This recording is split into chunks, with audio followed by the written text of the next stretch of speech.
Assalamualaikum warahmatullahi wabarakatuh. Hai teman-teman, perkenalkan nama saya Kamil Armansyah NIM 180210102018. Saya merupakan mahasiswa program studi pendidikan fisika Universitas Negeri Jember. Di sini saya akan menjelaskan salah satu materi fisika modern yaitu radiasi benda hitam. Dosen pengampu mata kuliah fisika modern ini yaitu Ibu Dr. Rifati Dina Handayani MSI dan Ibu Lainatul Nuraini SPD MPD. Sudah penasaran kan sama materi yang akan saya sampaikan? Tonton terus ya video ini. Baik, yang pertama yaitu radiasi benda hitam. Pernahkah kalian mendengar apa sih benda hitam itu? Nah, benda hitam itu merupakan sebuah sebutan untuk benda yang menyerap semua radiasi termal yang diterima atau yang jatuh di atasnya dengan tidak memantulkan cahaya dan tidak memungkinkan cahaya apapun untuk menembus keluar dari sisi manapun. Nah, konsep benda hitam ini diperkenalkan pertama kali oleh fisikawan asal Jerman yang bernama Gustav Robert Kirchhoff pada tahun 1862. Jadi, energi yang diserap akan memanas dan akan memancarkan radiasinya. Nah, radiasi ini biasa dikenal dengan nama radiasi benda hitam. Nah, biasanya benda hitam yang ideal digambarkan dengan rongga hitam dengan lubang kecil. Kita bisa lihat pada gambar di bawah ini. Nah, ketika suatu cahaya memasuki rongga melalui lubang, maka berkas cahaya akan dipantulkan berkali-kali di dalam rongga dan tidak dapat keluar kembali ke lubang. Sinar ini akan diserap oleh dinding yang berwarna hitam. Nah, benda hitam mempunyai nilai emisivitas atau E sama dengan 1. Artinya, benda hitam menyerap semua energi yang diterima dan tidak ada energi yang keluar. Berbeda halnya dengan benda yang berwarna putih yang memiliki nilai emisivitas yang besarnya sama dengan 0. Artinya, benda putih memantulkan seluruh energi radiasi. Benda hitam akan menyerap cahaya yang suhunya lebih rendah dari suhu sekitarnya dan memancarkan cahaya yang suhunya lebih tinggi dari suhu sekitarnya. Sebagai contoh, pada pembakar kompor listrik, ketika menaikkan suhu kompor dari suhu rendah ke suhu tinggi, dapat teramati bahwa kompor tersebut menghasilkan radiasi benda hitam yang ditambahkan dengan terjadinya perubahan dari warna hitam menjadi warna merah membara.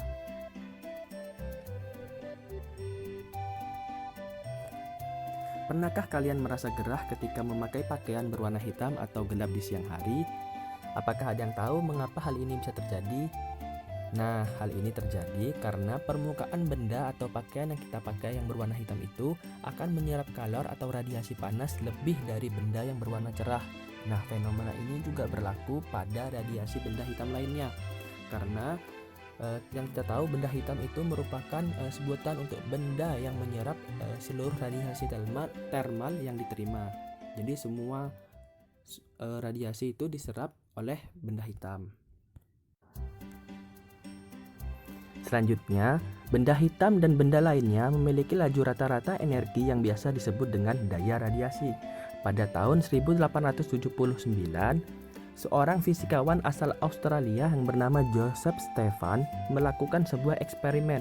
Nah, Joseph Stefan ini melakukan sebuah eksperimen bahwa daya total persatuan luas yang dipancarkan oleh semua benda hitam panas pada semua frekuensi adalah sebanding dengan pangkat 4 suhu mutlaknya. Selang beberapa tahun kemudian, Ludwig Boltzmann ini menurunkan hukum yang diungkapkan oleh Stefan dari gabungan termodinamika dan persamaan Maxwell, sehingga didapatkanlah sebuah persamaan. Persamaan ini dikenal dengan nama hukum Stefan Boltzmann. Adapun bunyi hukum Stefan Boltzmann yaitu besar energi yang dipancarkan persatuan luas permukaan benda hitam dalam satuan waktu berbanding lurus dengan pangkat 4 suhu mutlak benda itu. Nah, foto di samping ini adalah foto Joseph Stefan dan Ludwig Boltzmann. Di samping kiri ini adalah Joseph Stefan dan di samping kanan adalah Ludwig Boltzmann.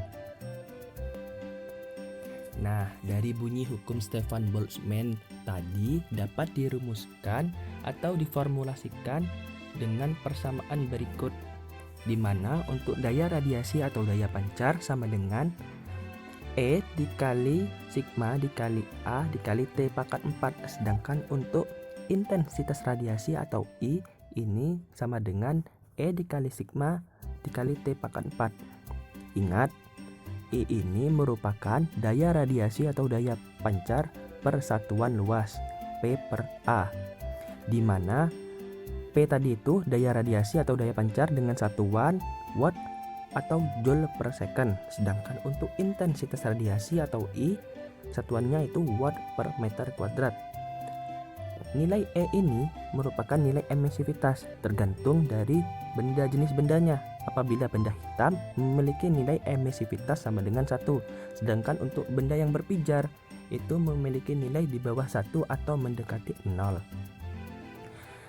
Di mana untuk nilai sigma ini merupakan konstanta Stefan Boltzmann, yaitu 5,67 kali 10 pangkat min 8 watt per meter kuadrat Kelvin pangkat 4. Sedangkan untuk A adalah luas permukaan dengan satuan meter kuadrat, dan T merupakan suhu mutlak dengan satuan Kelvin.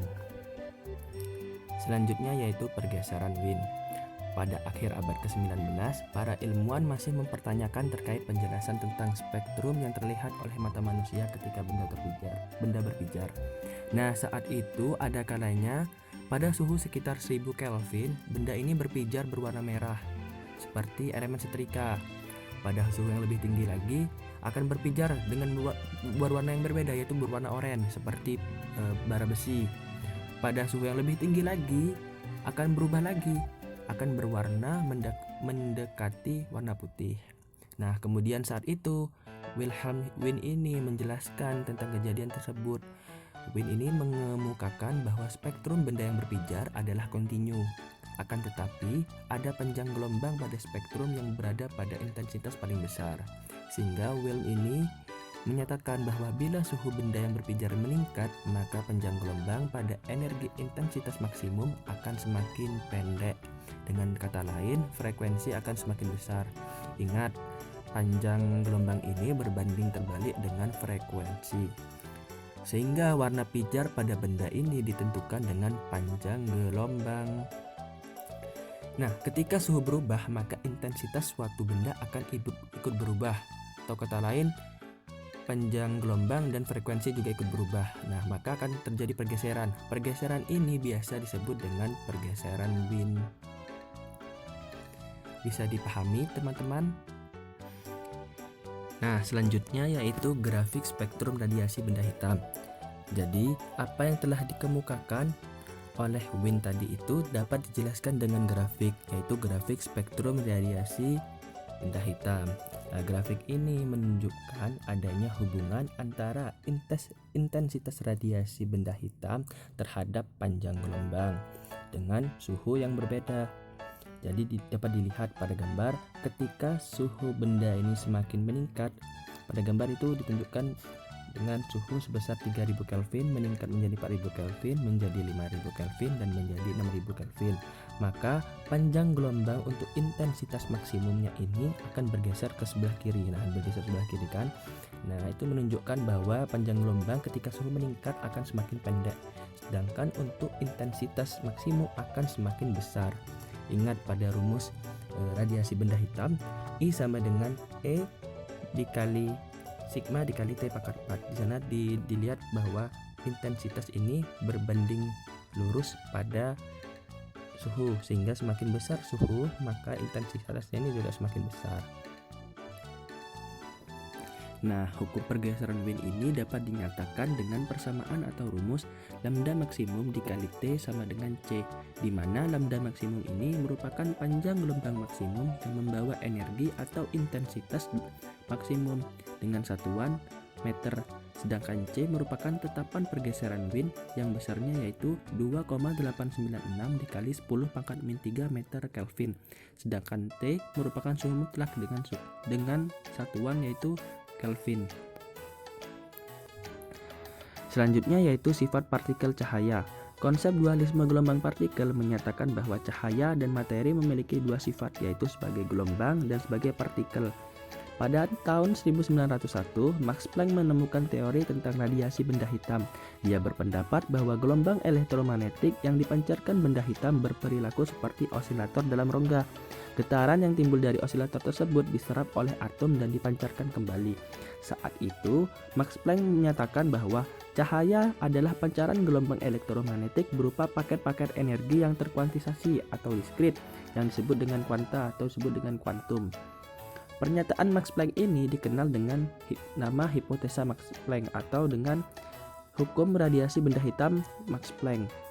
Nah, kuantum yang bergerak sama dengan kecepatan cahaya ini disebut dengan foton.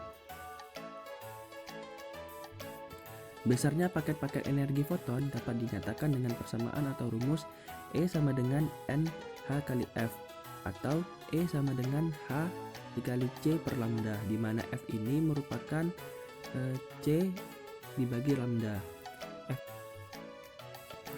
Pada rumus dapat kita lihat adanya hubungan besar energi foton dengan frekuensi foton, yaitu besar energi foton sebanding dengan frekuensi foton. Sehingga semakin besar frekuensi foton, maka besarnya energi foton juga akan semakin besar. Berbeda dengan panjang gelombang, semakin besar panjang gelombang, maka besar energi foton akan semakin kecil. Hal ini disebabkan karena frekuensi dengan panjang gelombang yaitu berbanding terbalik. Adapun keterangan dari simbol pada persamaan atau rumus di atas, yaitu E merupakan energi foton dengan satuan joule, sedangkan H merupakan tetapan Planck yang besarnya yaitu 6,6 dikali 10 pangkat min 34 joule second. F merupakan frekuensi foton dengan satuan Hertz. C merupakan kecepatan cahaya yang besarnya 3 kali 10 pangkat 8 meter per second. Sedangkan lambda merupakan panjang gelombang dengan satuan meter dan N banyaknya foton. Nah, bila banyaknya foton N, maka besaran energi ini dapat dinyatakan dengan E sama dengan NH kali F. Nah, setelah kita mempelajari materi mengenai radiasi benda hitam, kita beralih pada contoh soal untuk memperkuat materi yang telah kita pelajari. Contoh soal pertama yaitu sebuah benda dengan luas permukaan 150 cm2 bersuhu 527 derajat Celcius. Emisivitas benda sebesar 0,8. Tentukan daya radiasi pada benda tersebut. Nah, pertama-tama untuk mengerjakan soal tersebut, biasakan kita menulis apa saja yang diketahui dari soal tersebut.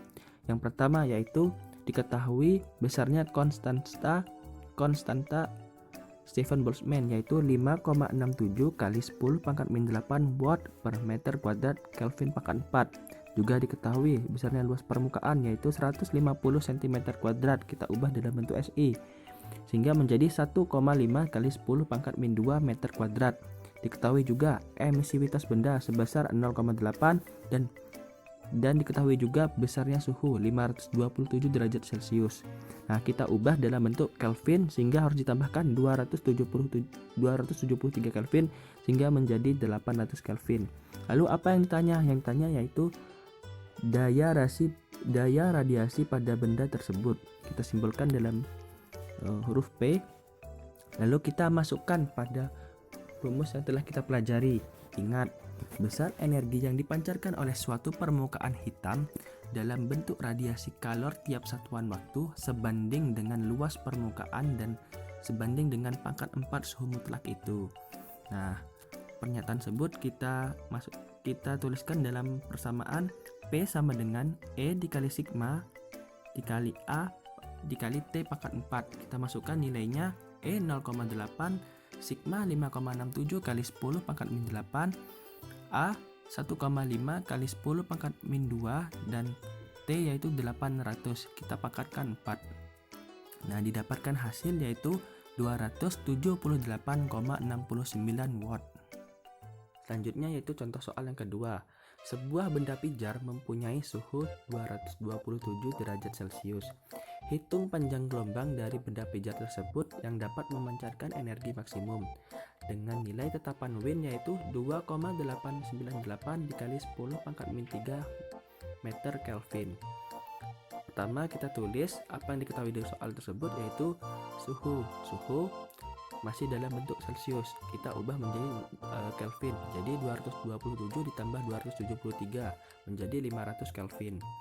Selanjutnya apa yang ditanya? Yang ditanya yaitu panjang gelombang. Kita simbolkan dengan lambda. Baru kita jawab, kita masukkan dalam persamaan pergeseran, hukum pergeseran Wiens, yaitu T dikali lambda maksimum sama dengan C. T 500 Kelvin dikali lambda maksimum sama dengan 2,898 dikali 10 pangkat min 3 meter Kelvin. Nah, kita pindah ruas suhu ini ke samping kanan sehingga menjadi bagi.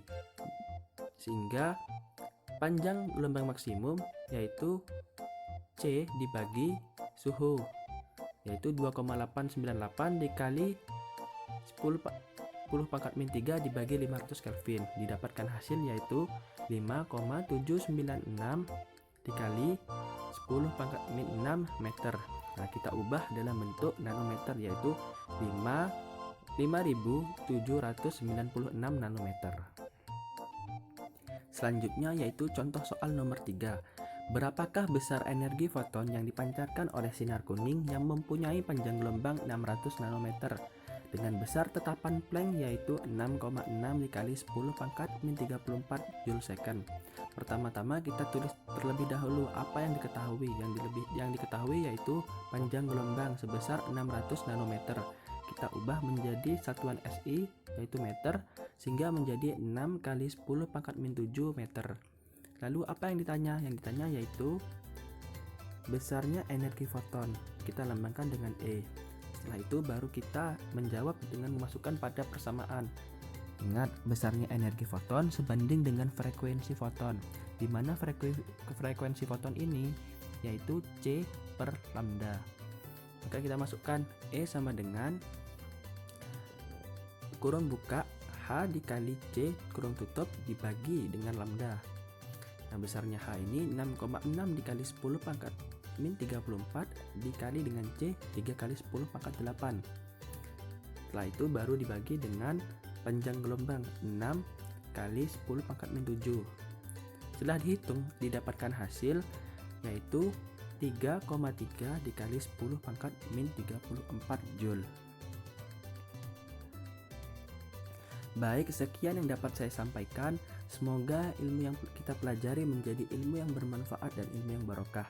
Mohon maaf apabila ada kesalahan. Wassalamualaikum warahmatullahi wabarakatuh.